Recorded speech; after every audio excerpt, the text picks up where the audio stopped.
Teman-teman semua, alhamdulillah pada tahun ini, Ramadan tahun ini, saya berterima kasih kepada jenengan semua karena sampun menyiapkan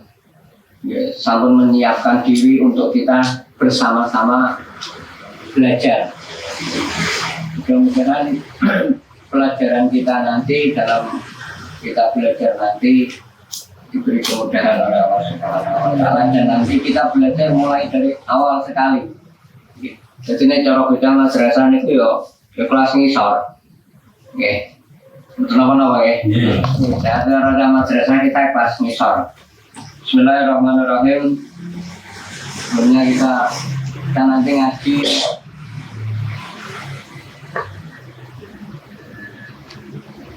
kitab Safinatun Najah.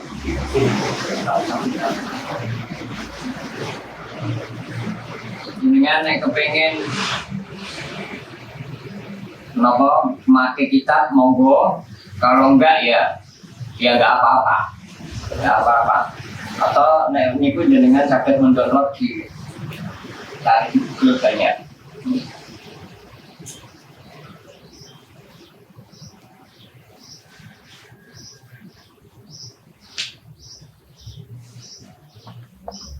Bismillahirrahmanirrahim. Faslun Islami khamsatun.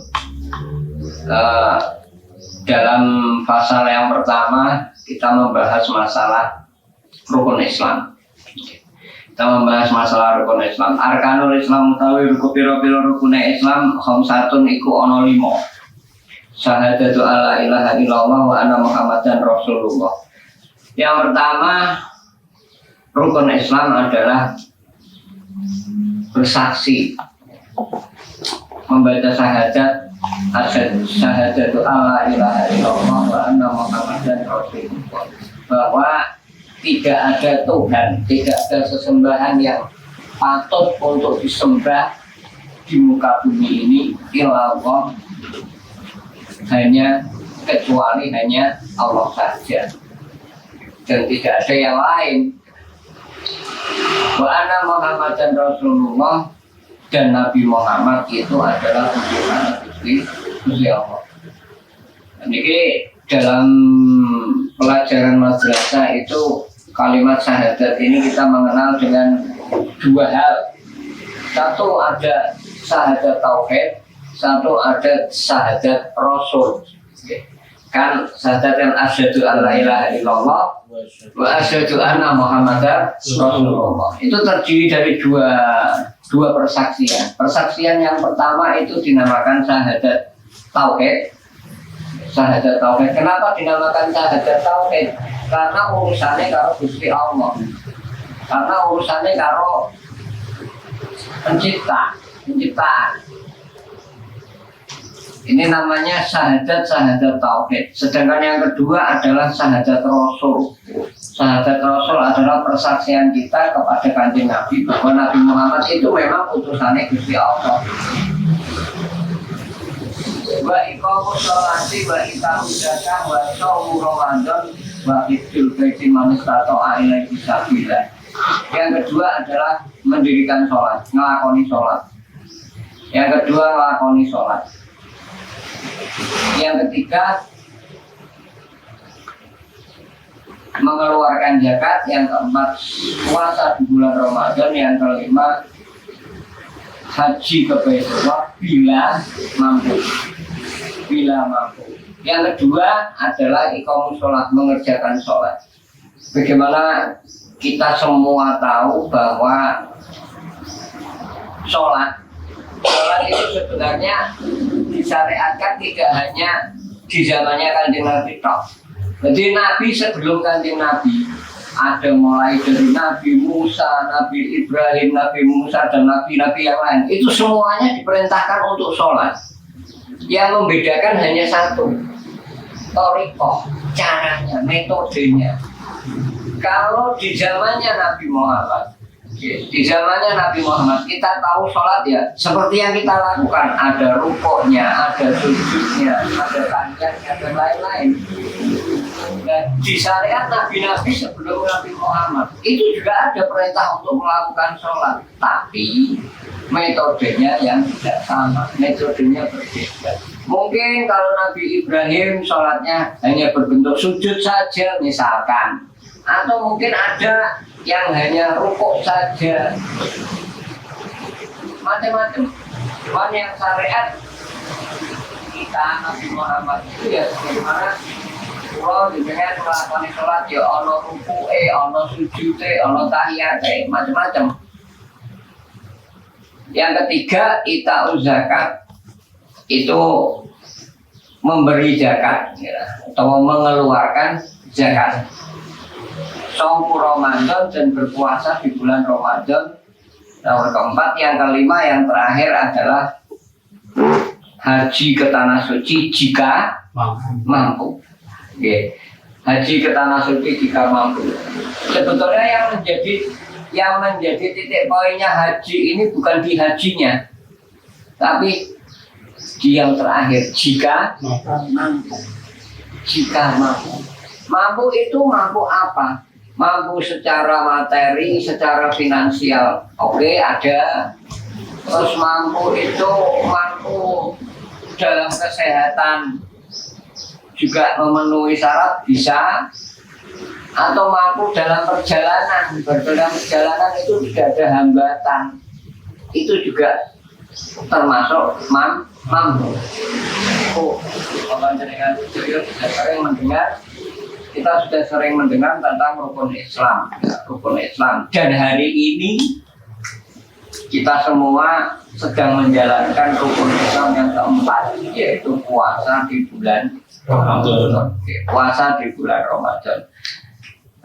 Engkang artosipun bahwa rukun Islam yang 5 ini, rukun Islam yang 5 ini, rata-rata kita semua ini sudah melakukan 4. Sudah melakukan 4. Syahadat, mengerjakan sholat, menunaikan zakat, dan puasa Ramadan. Dan alhamdulillah penyempurnanya itu jika kita mampu, diwajibkan untuk pergi ke haji, pergi ke Mekah untuk melaksanakan ibadah haji.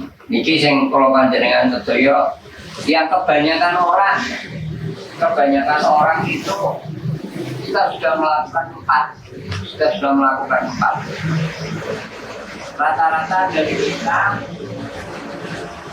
umumnya dari kita ini yang terakhir yang harus diperbaiki itu karena tadi dibatasi siapa yang mampu. Ada dari kita yang mungkin belum mampu sehingga belum melaksanakan ibadah haji. Tapi Gusti Allah niku ya teko rasare. Ya, artosipun bahwa mosok sih Gusti Allah sik rasis. Artis dulu, kenapa Gusti Allah kok milih wong sing sugih tok? Kenapa Gusti Allah kok milih wong sing mampu tok? Padahal hambane Gusti Allah itu tidak semuanya mampu. Berarti Gusti Allah hanya memberi kesempatan, memberi memberi apresiasi kepada mereka yang mampu. Podo-podo kawulane kenapa ana sing ora mampu. Nek anjen haji wajib ya dimampukan saja semua. Wong Gusti Allah niku isonan kok. Ya. Jadi di sini Gusti Allah napa ya? Gusti Allah tahu hambanya niku ana sing tidak mampu. Kadang ada yang mampu tapi juga belum keinginan untuk haji. Tapi Gusti Allah selalu memberi solusi. Gusti Allah itu selalu memberi solusi. Salah satu solusinya ketika pulau panjenengan itu belum merasa mampu untuk pergi haji. Gusti Allah selalu memberi solusi. Apa solusi ini? Solusinya Gusti Allah memberikan satu ibadah yang banyak ibadah yang pahalanya ternyata itu pahalanya sama dengan pahala haji. Niku solusi dari Gusti Allah yang sangat bijak. Gusti Allah sangat bijak karena Gusti Allah ngerti umatnya kaume hambane iki ora suci kabeh. Hambane ke pangeran iki gak sugih kabeh, krana ora sugih kabeh ben iso ngrasake kaji tidak harus secara fisik. Tidak harus secara fisik untuk pergi haji, tidak. Tapi Gusti Allah memberi solusi, ada ibadah yang lain, ibadah berbentuk ibadah sunat, tetapi pahalanya menyerupai. Pahalanya menyerupai pahala haji. Sama ketika zakat. Sama ketika zakat. Gusti Allah juga tahu. Hambane ora sugih, wis ora iso lunga kaji, ora iso zakat. Ngajen pawaan-pawaan melarat. Wonten kawulane Gusti Allah sing ngono iku ya wong. Tapi Gusti Allah selalu memberi solusi. Niku hebatnya Gusti Allah. Kira hebatnya Gusti Allah. Gusti Allah memberikan satu standar. Tapi Gusti Allah tahu umat tidak semua hambane niku iso. Tapi Gusti Allah memberi cabang-cabang lagi. Sing ora iso ngene ya ora apa-apa, sing ora iso ngene. Selalu ada solusi dari Gusti Allah. Itu bahwa menandakan bahwa Gusti Allah adalah zat yang bijaksana. Gusti Allah adalah zat yang bijaksana. Ketika hambanya tidak mampu untuk menunaikan zakat misalkan, dikasih amalan sama Gusti Allah. Cobalah yang belum bisa untuk menunaikan zakat, misalkan disuruh untuk berbaik kepada teman, disuruh untuk ifsa'us salam, menyebarkan salam,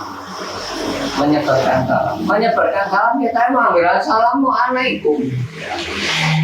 Sepertinya hanya assalamualaikum, tetapi oleh Allah Subhanahu wa Ta'ala pahala daripada kita memberi salam itu adalah pahalanya sama seperti pahalanya orang yang bersedekah. Sama pahalanya seperti orang yang bersedekah.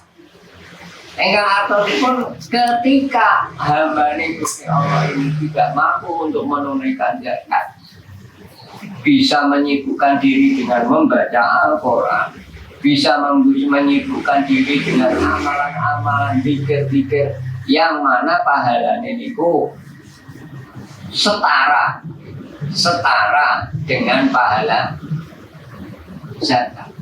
Dan niku Gusti Allah,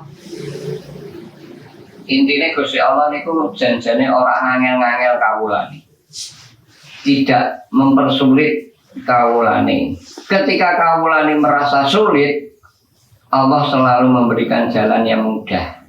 Allah selalu memberikan jalan yang mudah. Terus niku pasal yang pertama adalah pasal bab rukun Islam. Pasal yang kedua arkanul iman sitatun. Antuk minabillah wa malaikatihi wa kutubihi wa rusulih wa fil yaumil akhir wa bil qadari khairihi wa syarrihi minallahi ta'ala. Pasal yang kedua adalah pasal yang menerangkan tentang rukun-rukun iman. Rukun iman ada 6. Antuk minubillah, 1, percaya iman kepada Allah Subhanahu wa Ta'ala. Iman itu apa? Iman itu apa? Iman itu tasdik. Iman itu membenarkan.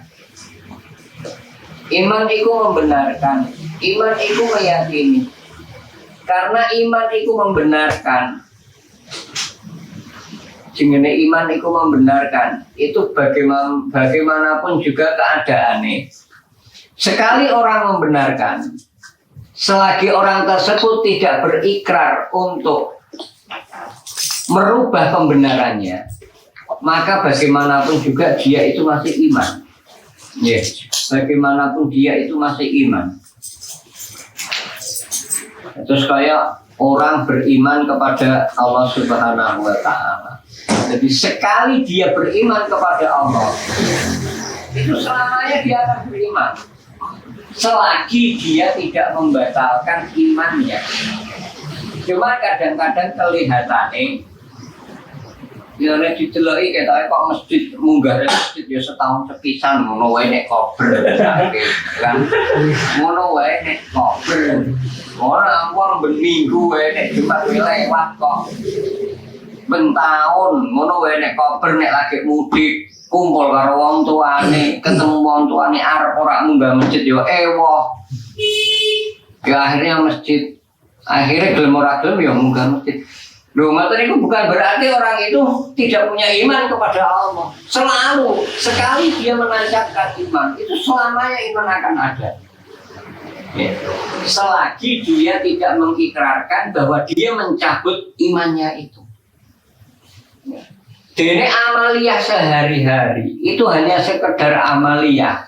Amaliyah ya nopo melakukan kewajiban-kewajiban dari Allah Subhanahu wa taala. Bukan berarti ketika ada ulama yang mengatakan iman itu terkadang naik, iman itu terkadang turun. Nanti miren ya. Iman itu terkadang naik, iman itu terkadang turun. Bukan berarti ketika iman ini turun, bukan berarti wong iku apa selalu imannya karo Gusti Allah meningkat enggak harus seperti itu. Jadi iman itu, keyakinan itu tidak boleh dimasuki satu keraguan, belas enggak boleh. Ketika orang itu ragu sedikit, imannya hilang. Berarti apa yang ditancapkan di dalam hatinya itu harus caranya harus berubah. Terus orang iso kuat ngoten. Makanya sebagian ulama lagi ya orang sekali iman ya iman orang iman kok bertambah iman kok berkurang tidak ada. Tapi Mbah Nawawi ulama Badar ya Mbah Nawawi berkomentar yang dimaksudkan dengan iman bertambah dan iman berkurang itu bukan pokoknya, bukan dasarnya, tetapi adalah pekerjaan yang bisa menguatkan, lebih menguatkan iman yang sudah kita tancapkan di dalam hati. Jadi iman yang ditancapkan di dalam hati itu tidak bisa berubah kecuali dicabut. Itu tidak bisa berubah. Sekali nancap selamanya akan nancap. Selagi tidak ikrar untuk mencabut. Terus niku. Jadi amalan-amalan pekerjaan yang katanya bisa membuat iman tambah tinggi, iman bertambah, bukan berarti imannya yang bertambah, tetapi pekerjaan yang memperkuat keyakinan kita. Pekerjaan yang memperkuat keyakinan kita atau iman yang berkurang adalah iman berkurang, imannya sudah. Ya, imannya sudah mboten. Iman sudah itu sudah hilang. Kalau iman sudo itu sudah hilang. Jadi nek ana wong muni imane berkurang, itu bukan berarti imane sudo. Nek imane sudo berarti sudah masuk ke ragu-ragu. Tidak. Tapi adalah amalan-amalan yang menggerus. Ya, amalan-amalan perbuatan pekerjaan yang menggerus keyakinan kita kepada Allah. Niku yang dimaksud dengan apa namanya iman itu kadangkala bertambah, iman itu kadangkala menurun. Itu bukan imannya yang bertambah dan menurun, tetapi apa istilahnya faktor lain yang mendukung keimanan itu. Bukan imannya. Nek imannya ya sekali ditancap ke yo akan ada selamanya. Ya, akan ada selamanya dan tidak perlu bersahadat lagi misalnya. Wong wis kadung diarani kuwe-kuwane ora tau munggah masjid wis setahun sepisan durung kapan misalnya. Syahadat apa nek? Buat apa? Mengikrarkan diri. Enggak, kita sudah mengikrarkan diri dari dulu dan itu tidak mungkin hilang. Ikrar kita kepada Allah, persaksian kita kepada Allah itu tidak hilang.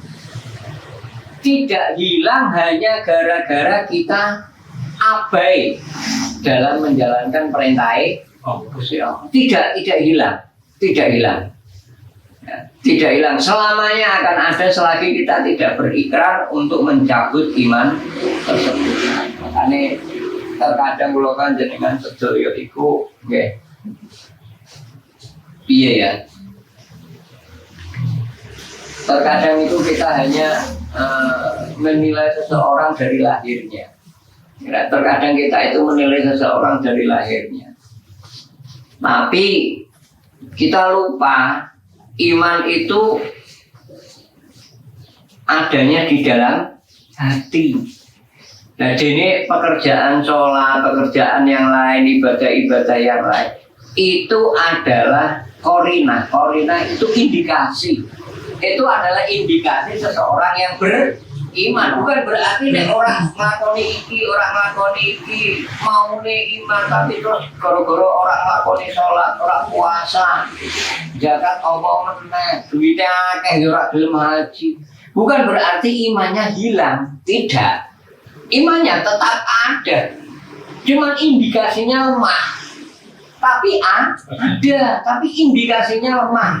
Nah, kalau panjenengan sedaya sing biasanya munggah musala, munggah masjid, sing biasanya nyekel Quran, sing biasanya ngaji, nek Jumat ya Jumatan. Itu artinya apa? Indikasinya kuat. Indikasinya kuat, ada indikasinya kuat. Makanya kita tidak boleh mudah ringan mulut kita untuk mengatakan seseorang itu imannya hilang. Dalam bahasa sehari-hari kita itu menyebut nopo kafir. Itu tidak boleh kita membiasakan untuk meringankan lisan kita untuk mengarani Assalamualaikum, nggak bisa. Hanya gara-gara korina indikasinya tidak kuat.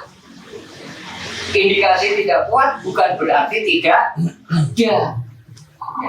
Indikasi tidak kuat itu bukan berarti tidak ada. Tapi ini indikasinya kuat, ya bisa dipastikan imannya juga ada.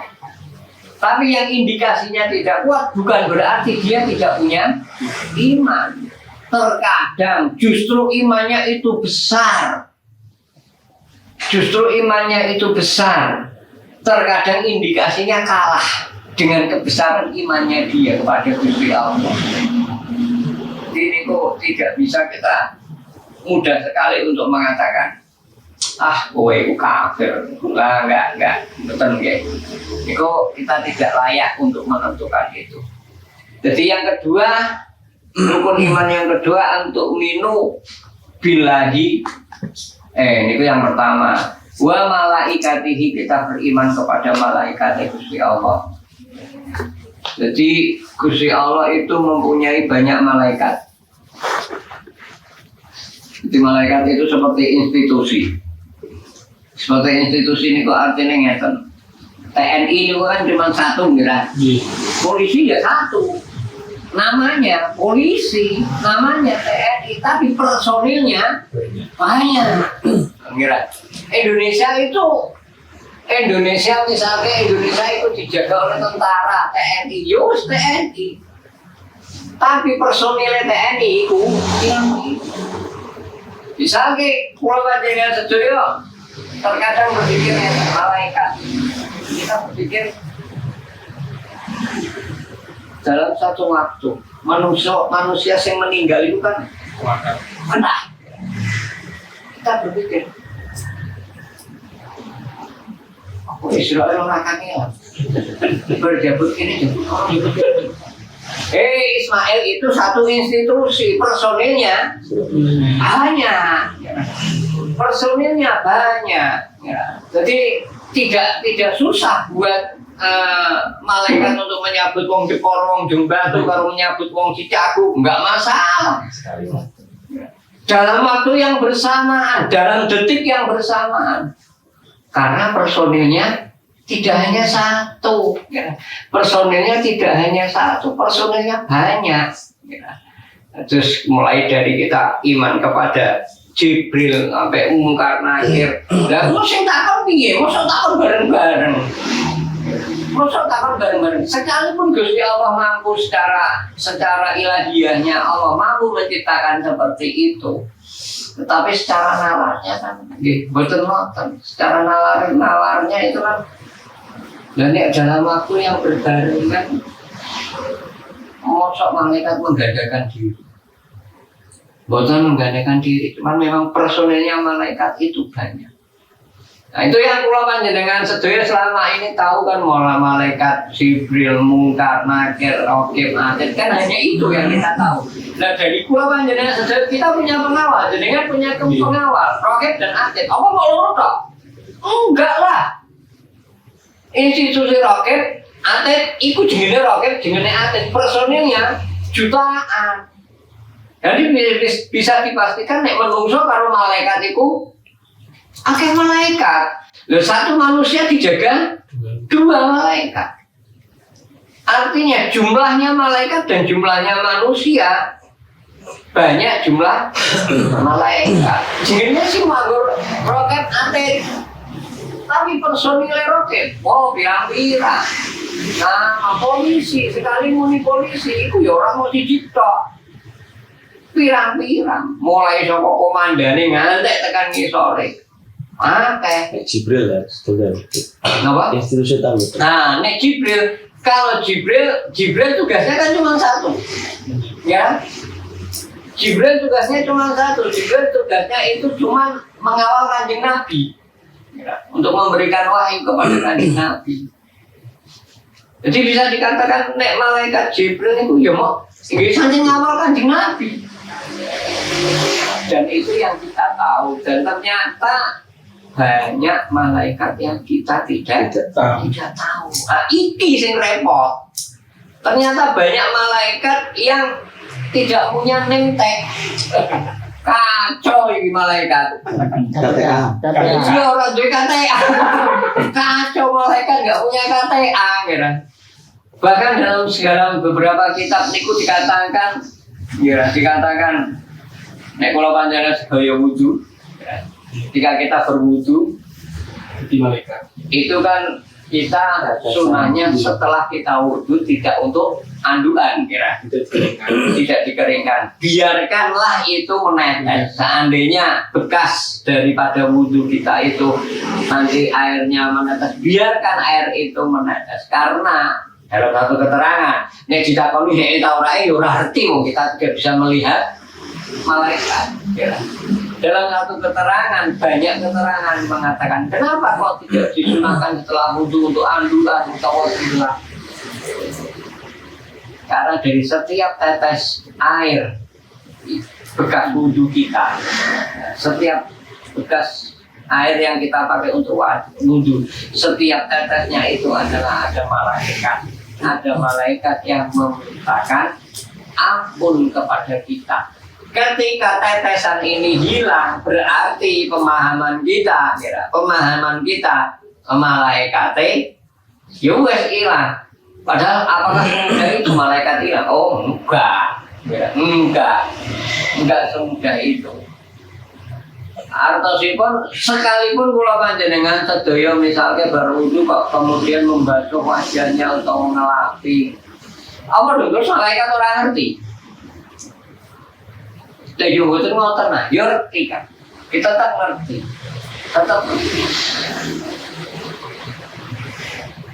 Dan wow, yang kita repot itu ketika kita berhadapan dengan malaikat yang orang JKTA itu wow.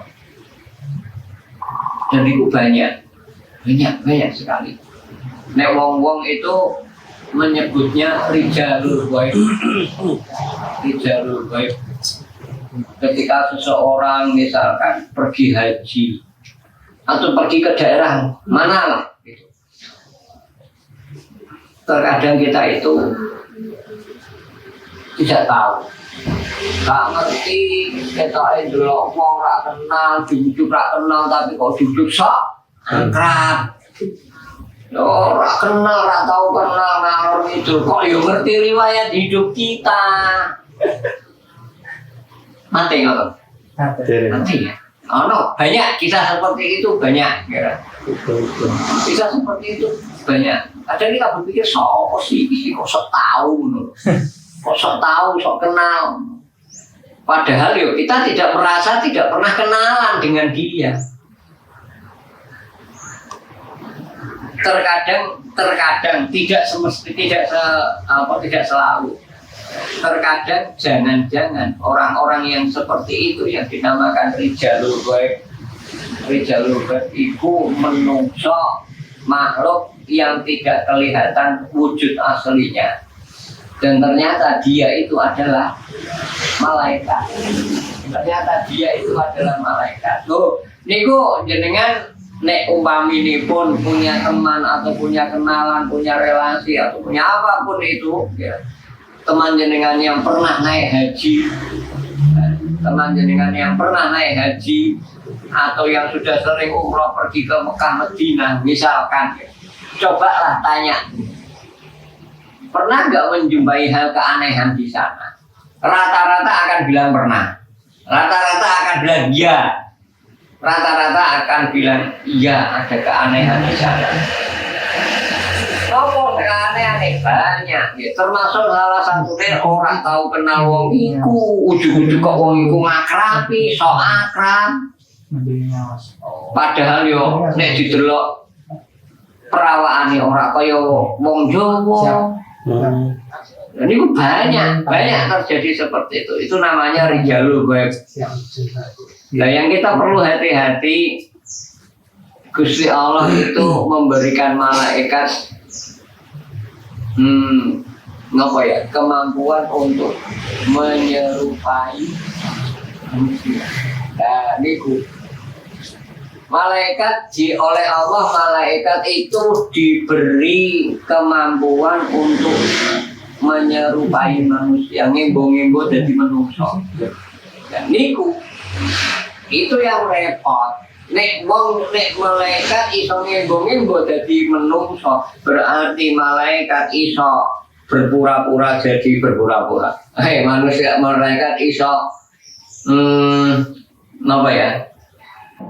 Berganti wajah.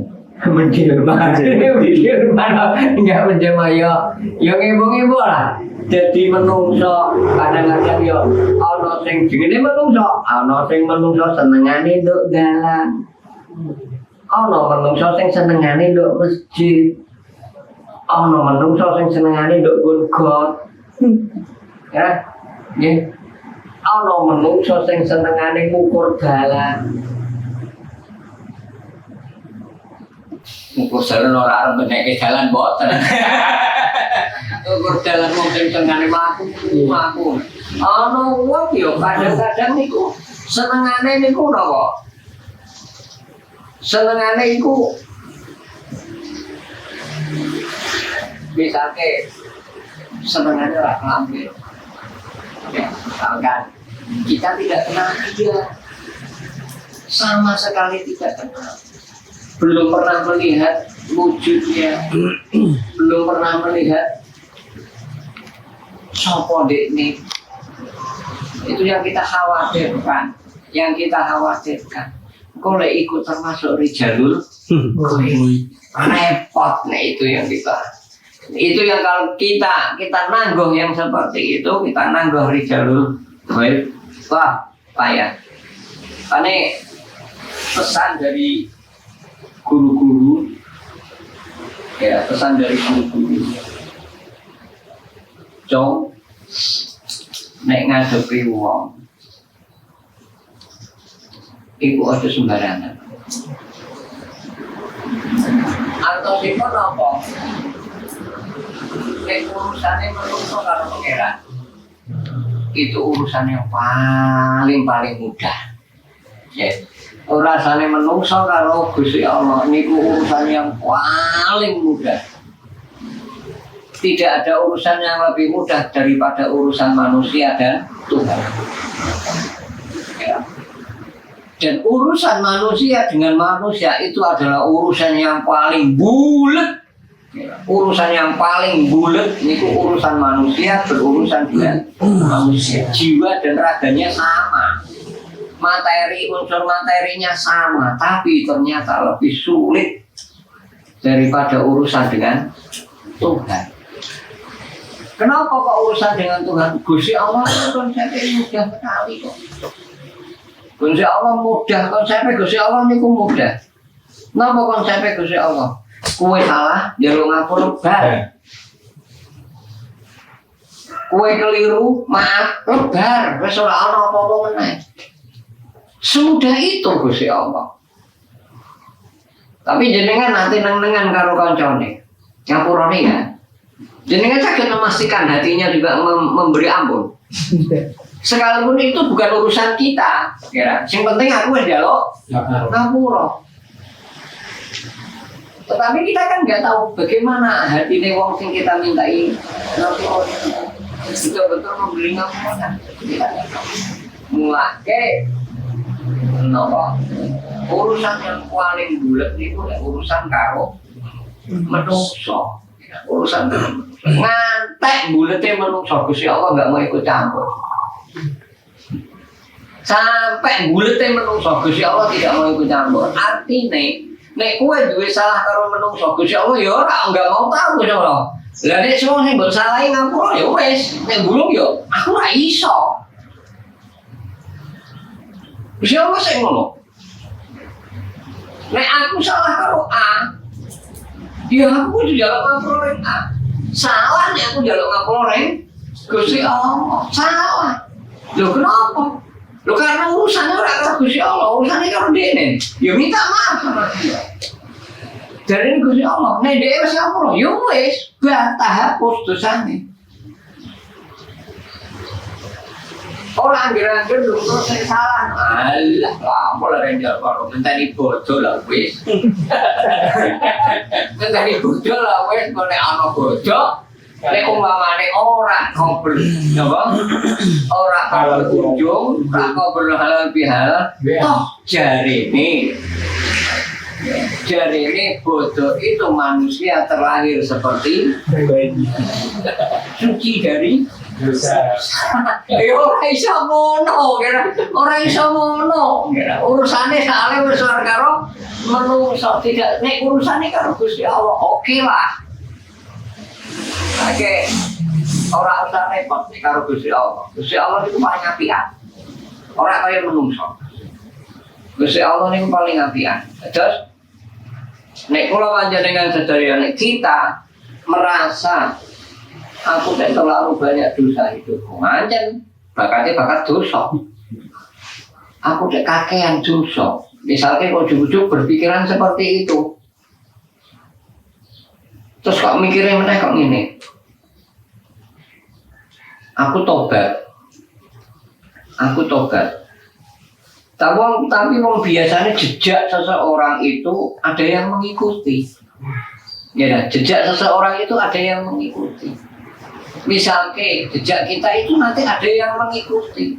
Sinten yang mengikuti? Ya keturunannya kalau panjenengan sedaya. Keturunannya kalau panjenengan sedaya nanti akan mengikuti jejak kita. Ketika kita hari ini kok berbuat tidak baik, jejak kita meninggalkan jejak yang kurang baik, nanti juga kan ada yang mengikuti jejak kita. Jadi hari ini perbuatan kita itu nanti meninggalkan jejak kepada generasi setelah kita, ya. Pada generasi setelah kita. Makanya kita tidak bisa berpikiran seperti itu. Setelah generasi setelah saya menjadi orang-orang yang baik, cukup saya, generasi saya saja yang tidak baik. Cukup generasi saya saja yang genah. Ojo sampai generasi setelah kita, generasi setelah saya itu menjadi seperti generasi saya. Orang iso seperti itu. Karena kita hari ini itu meninggalkan jejak. Orang iso. Betul saja. Nek wong Jawa niku muni aku wis kadung blotong. Ya, aku wis kadung blotong. Anakku aja sampai ora iso. Mboten saged. Jejak niku ada. Jejak itu ada. Nek kita bilang aku wis blotong, anakku putuku aja ngantek blotong kaya aku. Tapi blotongnya dhewe ini tidak merubah sikap. Ya omong kosong. Mboten saged. Sekecil apapun itu nanti ada jejak kita yang diwarisi oleh generasi setelah kita. Terus niku, terus urusan paling kepenak niku nek urusan karo Gusti Allah. Terus alhasil malaikat balik ring malaikat malih pesene guru-guru malaikat, karena malaikat itu tidak nampak secara kasat mata. Ketika kula panjenengan sedaya bertemu dengan siapa saja yang sebelumnya kita tidak pernah nemu, kok kemudian kita bertemu, dan itu membawa satu kejanggalan dalam pikiran kita. Wa ammal yatima fala tanhar wa ammas sa'ila fala tanhar. Ini yang sering kita temui. Ketika ada seseorang yang kita tidak pernah kenal, kita tidak kenal, jarang berjumpa, atau baru sekarang itu berjumpa, kok duduk moro-moro jaluk, saking ngoten nggih. Kecuali kalau kita setiap hari ketemu, kita kenal, ya kita kenal, walah kowe ora mungkin malaikat. Aku ngerti tanggal lahirmu, aku ngerti bapak ibumu. Itu kalau kita kenal. Kalau kita nggak kenal, itu pesannya guru-guru jangan mudah-mudah membentak, menolak orang tersebut. Ya. Terus wa amasa ilah pala tanda. Nek ana wong jago, aja kok sentak. Iku nek ana wong njaluk aja mbok sentak. Wis ora ngei nyentak. Wis ora ngei nyentak. Dan kita tidak kenal sapa iku. Ojo-ojo yang dikhawatirkan, ojo-ojo iku rijalul ghaib. Pancen makhluk Gusti Allah yang diutus Gusti Allah untuk datang ke kita. Rukun iman yang ketiga adalah iman kepada Nabi. Iman kepada Nabi.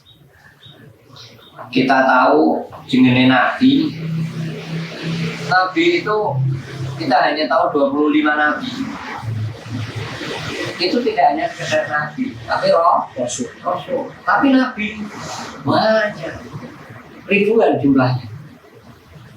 Saking akeh itu tidak ada yang tahu persis berapa jumlahnya. Kadang-kadang hanya memprediksi 313.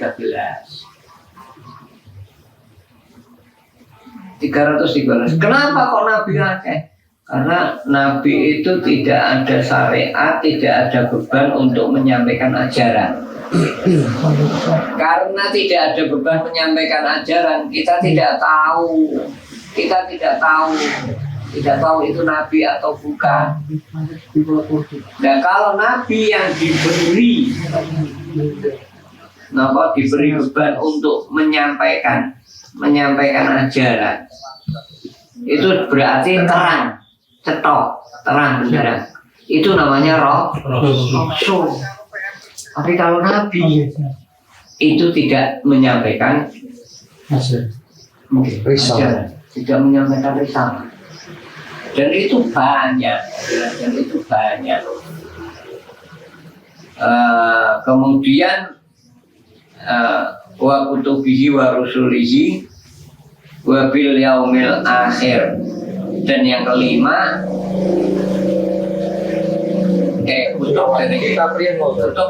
kutubihi iman kepada kitab, terus Nabi, akhir Rasul. Wa kutubihi iman kepada kitab Allah Subhanahu wa taala. Ya. Yang kita tahu kitab itu ada yang namanya kitab samawi. Kitab samawi ini pun apa? Kitab samawi itu kitab yang namanya sama niku langit. Dari dalam bahasanya, kitab yang diturunkan dari langit. Artosipun, kitab yang diturunkan dari langit itu nopo? Kitab yang diwahyukan oleh Allah kepada Nabi. Kitab yang diwahyukan kepada Nabi, yang diwahyukan Allah kepada Nabi.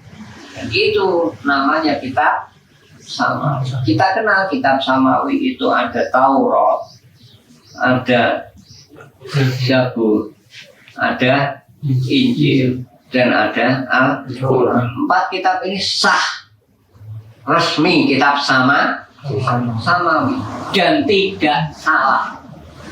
tidak salah, benar. Nah, dikatakan Injil itu benar, benar. Itu kitab Samawi. Injil itu benar. Taurat benar. Itu kitab Samawi. Dalam perkembangannya, dalam perkembangannya itu masih bisa dipertahankan seperti awalnya atau tidak. Itu tidak ada institusi yang bertanggung jawab. Tidak ada yang bisa bertanggung jawab. Atau Injil itu adalah benar. Injil yang diturunkan Allah kepada Nabi Isa. Tetapi sepeninggal Nabi Isa, ketika Nabi Isa diangkat oleh Allah Subhanahu wa Ta'ala, tidak ada institusi yang menjaga Injil. Tidak ada perangkat yang menjaga Injil, tidak ada perangkat yang menjaga Taurat. Sehingga keabsahan, keautentikan itu ada yang bisa menjamin bahwa ini adalah autentik asli dari dulu sampai sekarang. Nggak ada. Nah, karena nggak ada yang bisa memastikan secara data, maka bisa dikatakan bahwa kitab Taurat, kitab Zamur, ya, terus kitab Injil itu expirednya sudah habis. Expirednya sudah habis. Karena expirednya sudah habis, maka tidak bisa dijadikan pegangan lagi. Kita kenal dalam Islam itu ada yang namanya Ahlul Kitab. Yeah. Pernah dengar ya Ahlul Kitab? Ahlul Kitab itu nopo? Ahlul Kitab adalah orang yang berpegang teguh kepada kitab Samawi. Berarti penginjil Ahlul Kitab, kita boleh nikah dengan para penginjil. Mereka memegang kitab Injil. Tapi gini ku mau, apa bener Injil itu temenan? Apa bener Injil itu orisinil? Apa bener Taurat itu autentik? Karena tidak ada perangkat yang menjaga keautentikannya itu. Beda dengan Al-Quran. Senajan Al-Quran sudah 1440 sekian, tapi keautentikannya Al-Quran bisa dijamin dan bisa dipastikan. Karena ada perangkat yang betul-betul menjaga dengan ketat keautentikan Al-Quran. Siapa? Apa perangkatnya? Apa perangkatnya? Perangkat Al-Quran apa? Perangkat Al-Quran yang bisa memastikan bahwa Al-Quran itu akan selalu autentik adalah mereka-mereka yang menghafal Al-Quran. Itu perangkat yang diciptakan oleh Allah. Makanya Gusti Allah kenapa dengan mudahnya Gusti Allah bisa menjadikan akal manusia itu yang tidak lebih tebal daripada kitab Quran. Otak manusia yang tidak lebih tebal daripada Al-Quran itu kok iso merangkum, iso merekam tulisan-tulisan, bacaan-bacaan Al-Quran secara sempurna. Ini perangkat yang bisa dipertanggungjawabkan. Itu adalah perangkat yang diciptakan oleh Allah untuk menjaga keautentikan dari Al-Quran. Niku. Jika seandainya dulu para ulama-ulama yang dulu itu kan mereka menyebutnya kan ada yang namanya Ahlul Kitab. Ahlul Kitab itu adalah mereka yang masih berpegang teguh kepada kitab-kitab terdahulu itu ketika bisa dipastikan tidak keautentikan itu kira. Padahal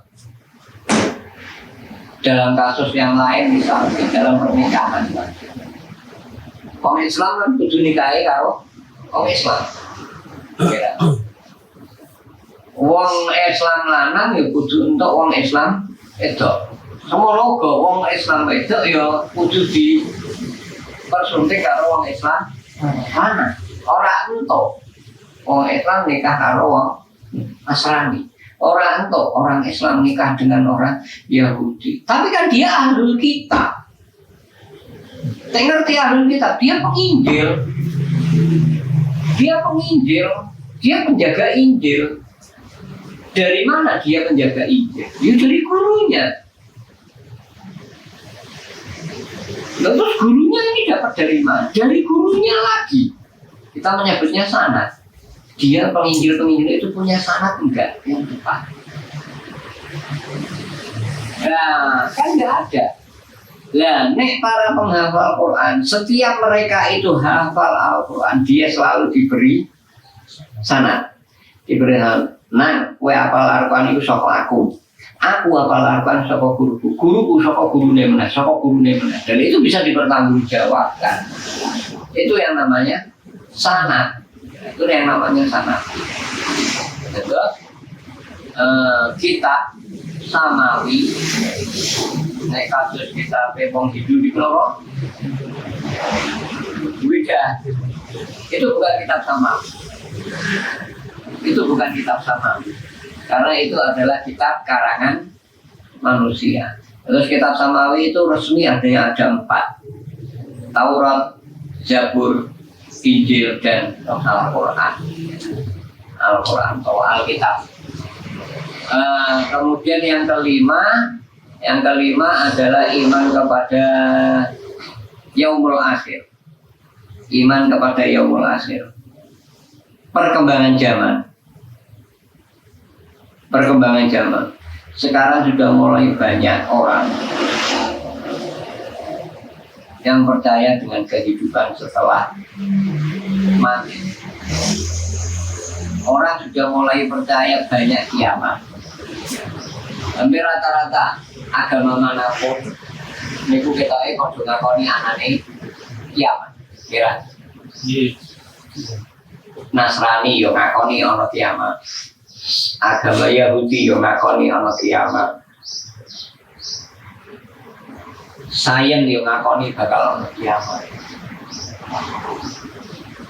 Ada satu yang sulit untuk diakui, tapi sudah mulai banyak yang mengakui, tapi masih sulit. Napa niku? Kebangkitan setelah kiamat. Ya. Kebangkitan setelah kematian. Mustahil. Itu ternyata banyak yang tidak percaya. Nek kiamat rata-rata percaya. Kalau kita orang Islam, setelah kita kiamat, setelah kita mati, itu kita nanti akan bangkit kembali. Kita akan bangkit kembali, ruhan wa jasadan. Roh kita dan jasad kita. Roh kita dan jasad kita nanti akan dikembalikan. Jasad kita akan dikembalikan oleh Allah Subhanahu wa Ta'ala. Jadi rohnya kita ini nanti akan mencari jasad kita. Saat newis kok iya kerem mau bukan sesuatu yang sulit buat Allah untuk mengembalikan orang yang mesti dipangan you. Misalnya kayak sesuatu tidak sulit buat Allah untuk mengembalikan itu. Jadi nanti roh kita, ya arwah-arwah kita itu nanti orang ketayangan. Nanti oleh Allah diperintahkan golek anu awakmu. Roh kita golek anu awakmu. Nanti roh kita akan mencari badan kita, jasad kita akan dicari oleh kita. Dan itulah ketika sudah ketemu, itulah waktunya untuk bangkit. Itu namanya Yaumul Ba'ats, hari kebangkitan manusia. Dan itu yang nopo jarang agama yang bisa mengakui adanya hari kebangkitan. Dan yang terakhir bil qadari khairihi wa syarrihi min Allahi ta'ala. Ini semua lebih apa daripada syahadat, lebih apa daripada iman percaya kepada Gusti Allah. Itu bisa dilogika. Dan yang terakhir ini luar biasa berat, iman terhadap qada dan qadar Gusti Allah. ketetapan. Tetap kodok. Terus kita sering mendengar ada kodok, ada kodok. Bisa ada kodok, ada kodok. Kodok adalah ketentuan Gusti Allah yang belum dilaksanakan. Kita sudah punya kodok kapan akan mati. Kita sudah punya kodok kapan kita akan sakit. Sudah. Semua manusia sudah punya kodok. Tapi takdirnya itu masalah waktu. Terus kodok, ono kodar. Ketika kodok niki terrealisasi, itulah namanya kodar. Jadi ono muni takdir. Kalau belum terjadi ya tidak ada takdir. Takdir itu ada kalau sudah terjadi. Nah ini kira iman kodare Gusti Allah, mbuh iku apik tak elek iku saka Gusti Allah. Niki sing membutuhkan keimanan yang betul-betul tidak bisa diragukan lagi.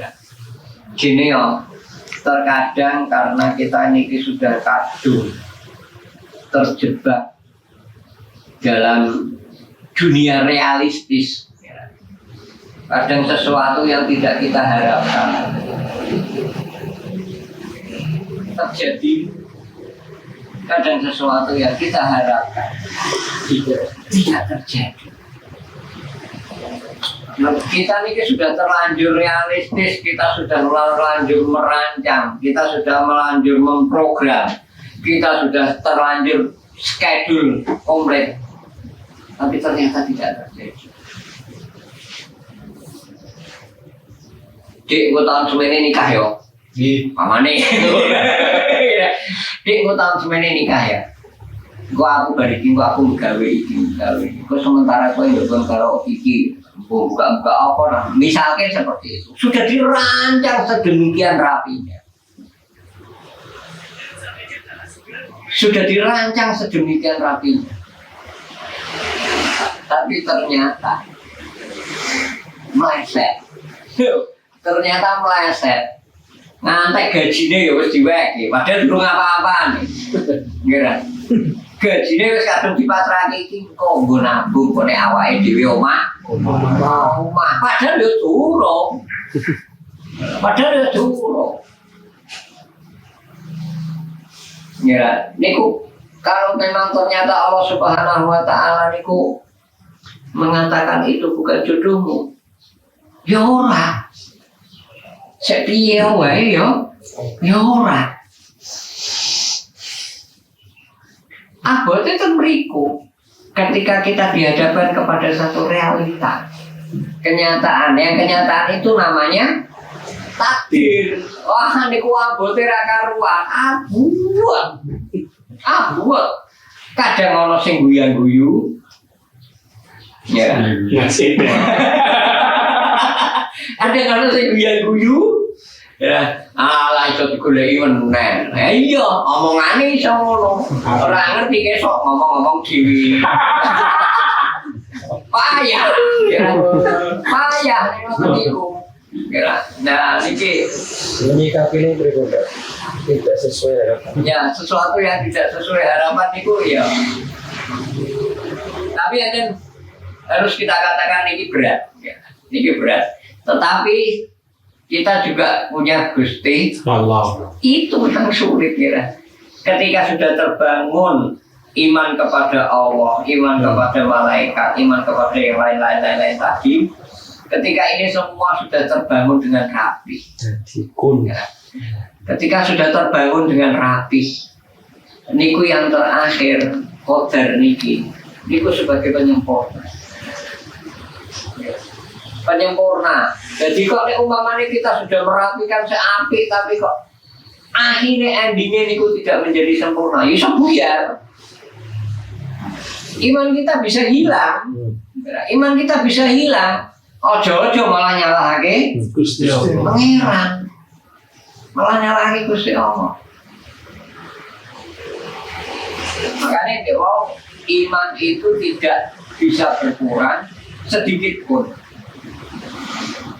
Yang bisa berkurang itu adalah indikasi. Iman yang tidak bisa berkurang.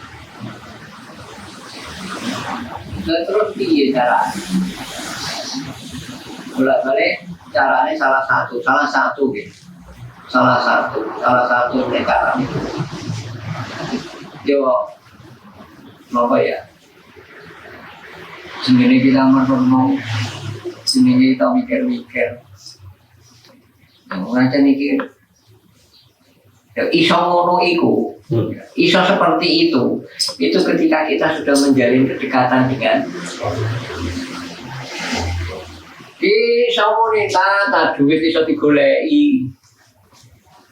Wong wedok iku ya ora mok iku tok ora mok siji. Katakan seperti itu. Katakan seperti itu, tapi ternyata tidak semudah itu ketika sebelumnya ini ternyata kok kita tidak punya relasi yang baik kepada ya angel nopo. Ya ngomong dewe segala. Dibikin terus. Iya. Akhirnya kita butuh apa? Kedekatan. Kita butuh kedekatan. Kita butuh apa gini ya? Hubungan yang spesial kepada Allah. Nah, bagaimana kita bisa mempunyai hubungan yang spesial kepada Allah? Ya, niku wow. Mulai saka salate, mulai saka perintah-perintah ini. Niku. Dari situ nanti akan terbangun satu sinyal khusus kepada nek tanpa itu angel, tanpa itu angel kita bisa menerima kodar itu ya Allah itu angel, angel bisa, tapi kita harus punya link dulu kepada Allah. Nek kita belum tidak punya link akan sulit kita bisa menerima. Kan sulit bisa menerima Allah meneh. Nek wes modalnya metu, kira angel, kira. Alhasil terus keenam ini sebagai penyempurna yang terakhir adalah iman kepada kodok dan kodari Gusti Allah. Termasuk kodari Gusti Allah. Umur, kira umur, terus apa ya? Rezeki, umur, rezeki, terus bahagia atau sengsara. Itu semuanya sudah ditentukan oleh Allah Subhanahu wa Ta'ala. Dan hanya yang mempunyai link yang kuat kepada Allah itu yang nantinya akan sakit menerima kenyataan. Nek kita tidak punya link yang kuat kepada Allah, angel, cukup iso muni, ala iso digoleki meneh. Sulit. Paling orang niku mengalami guncangan. Wajar goncangan, Mbak. Berak goncang terus. Jadi justru berak goncang malah aneh, malah. goncang terus niku. Goncang terus niku. Aku ora goncang apa? Ora di perasaan, Pak. Terus niku. Iku wis tetak iki. Niku. Memang link kita kepada Allah niku ya memang harus kita bangun ya. Kalau dikir ngoten ta ki? Ya bisa. Eling nggih. Iya bisa. Dibalik. Tapi niku rada rumit, rada angel. Angel napa? Karena orang berpikir kepada Allah itu juga butuh fokus. Yang paling mudah saja. Orang mati fokus lah. Orang mati ngerti ya ora butuh. Bacalah Al-Quran. Oh bisa tenang ya. Bacalah Al-Quran. Kalau ora iso maca, ya latihan. Ya latihan ra. Piye carane lah iso. Terus niku, ya. Kemudian kita masuk ke pasal yang selanjutnya. Alamatul khuluq salasun. alamat tandanya seseorang itu dianggap balik itu ada 3. Ya. Tamamu khamsa asara sanatan bidzakari wal unsa. Yang pertama ini yang bisa dijadikan patokan. Yang kedua dan ketiga kadang ya, kadang enggak. Tamamu khamsa asrota sanatan. Umure niku sampun genap 15 tahun. Seseorang itu dianggap balik. Balik niku napa? Balik niku napa? Balik niku mukalaf. Mukalaf niku napa? Mukalaf itu batas ketika kita bisa mendapatkan syariat. Kita bisa mendapatkan beban syariat. Ya. Niku yang pasti umurnya harus 15 tahun. 15 dari kamu gimana? 15. Kurung ini. Iya, itu batas yang pastinya itu 15. Orang lanang ora Meskipun laki-laki belum iya mimpi tetap balik. Ini tanda yang kedua niku istilah bidzakari wal unsa litis isinina. Tanda yang kedua itu mimpi basah. Dan biasanya berumur 9 tahun DKI. Nek saiki yo kok. Iku lanang utawa wedok. Istilah. Ya, istilah niku napa? Mimpi basah niku pripun?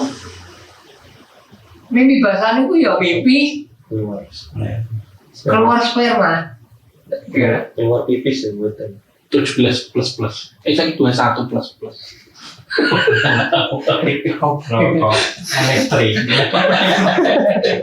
Istilah. Dan yang ketiga, tanda yang ketiga adalah dua nomor istilah dan head ini. Head itu khusus untuk perempuan. Jalanan orang head. Makanya jalanan itu sholat ya butuh jalan terus. Puasa ya jalan terus. Sholat head. Orang ini. Head. Nah, yang kedua dan ketiga istilah mimpi basah dan head. Itu setiap manusia beda-beda.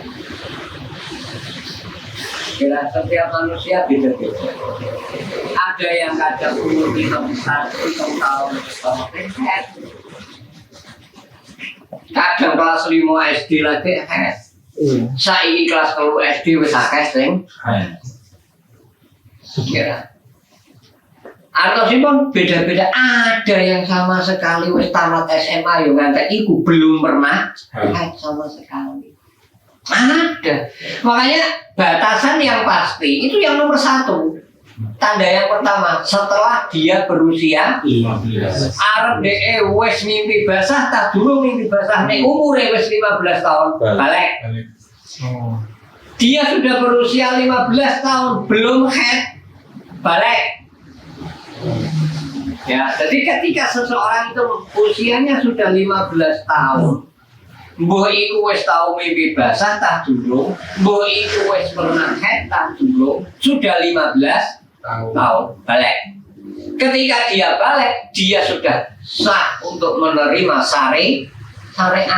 Ya, dia sudah sah untuk menerima syariat. Dia sudah sah untuk menerima perintah dari Gusti Allah. Dia sudah sah untuk bisa menanggung akibat daripada perintah-perintah yang dihadirkan oleh Allah. Sebelum itu enak. Jadi bocah cilik ini kurang masalah. Bocah cilik ini kurang masalah. Bocah yang belum balik itu tidak ada salahnya. Belum ada hukum. Belum iya karena dia belum terkena syariat, belum terkena hukum. Akhirnya kalau bocah cilik ya sifatnya galak nemen. Galak nemen kira. Awalnya jika bocah cilik apa? Galak nemen. Boleh ini galak. Kadang-kadang Boleh galak. ini kadang-kadang apa yang terjadi sekarang, ya. Sekarang yang terjadi ini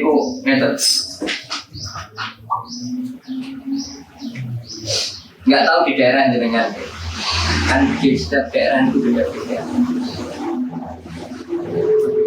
Sekarang itu ada tren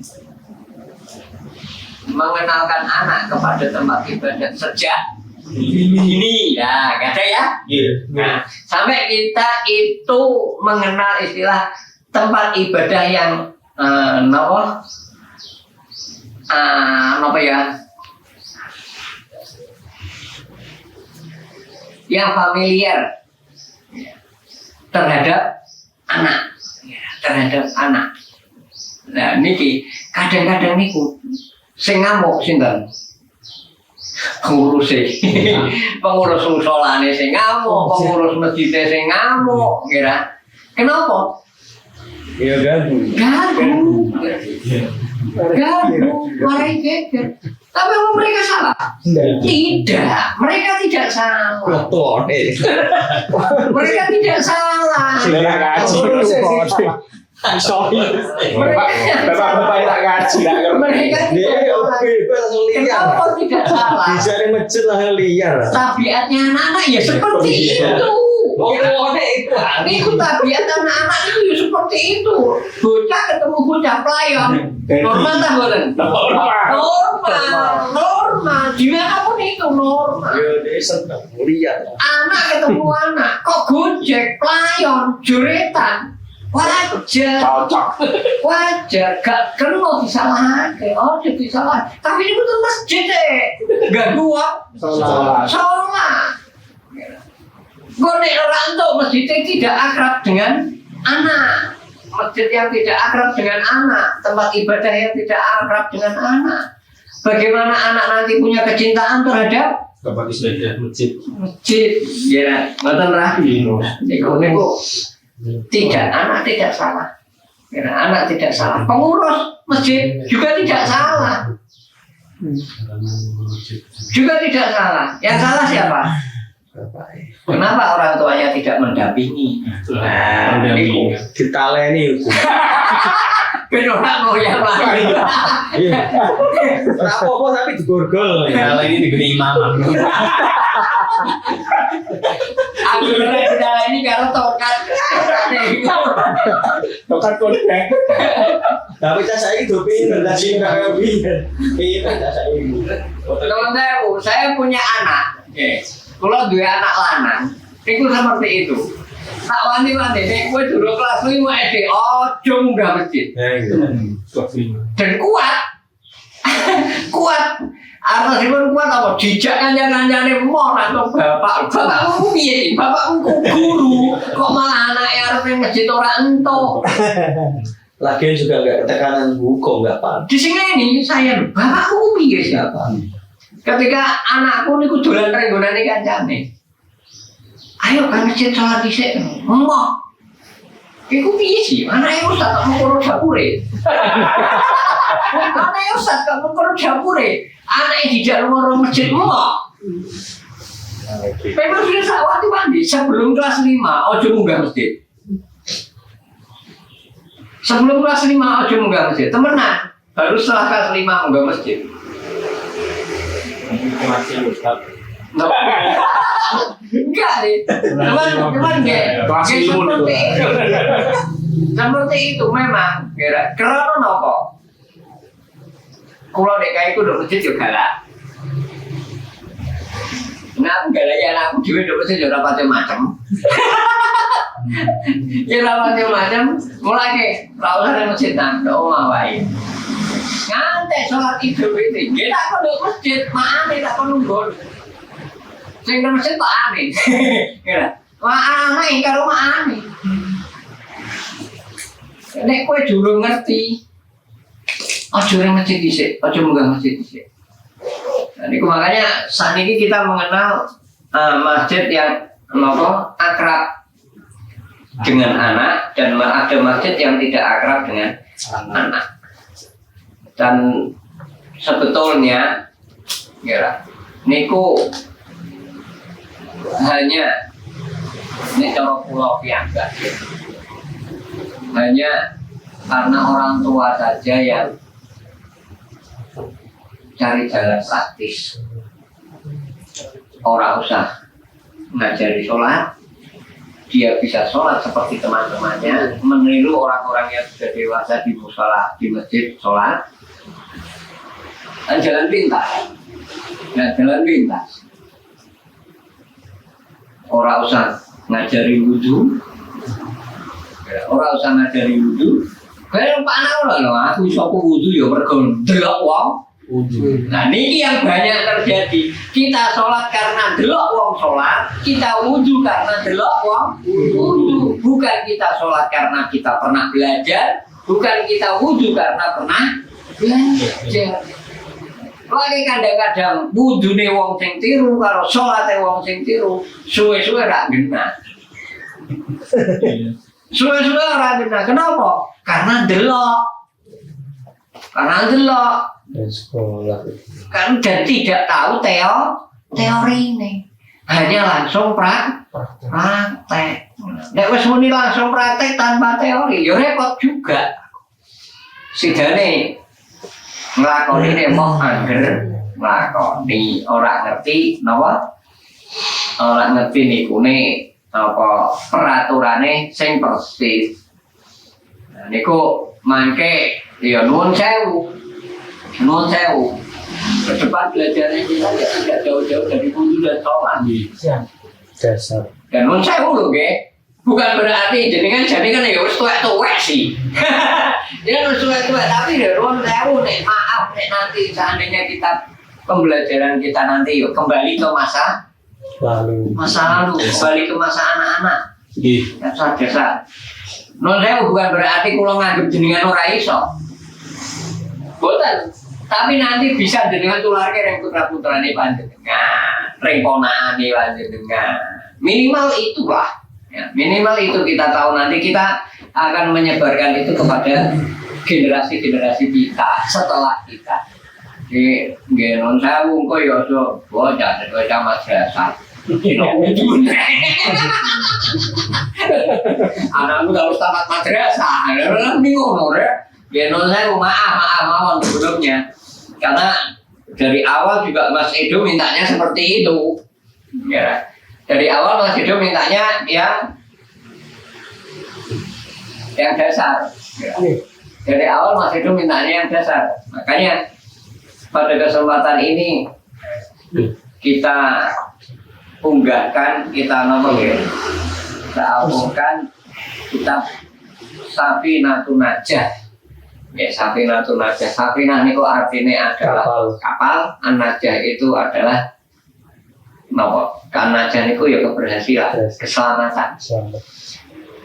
Safinatun Najah adalah kapal yang menuju ke keselamatan. Terus kita berada di kapal itu, kita akan ketika kita berpegang pada ilmu, maka kita juga akan selamat. Terus niku maaf mate ke depane nek saumpamane kok kita belajar wudhu, kita belajar sholat atau kita belajar yang lain yang dasar-dasar. Maaf, bukan saya meremehkan panjenengan, tidak.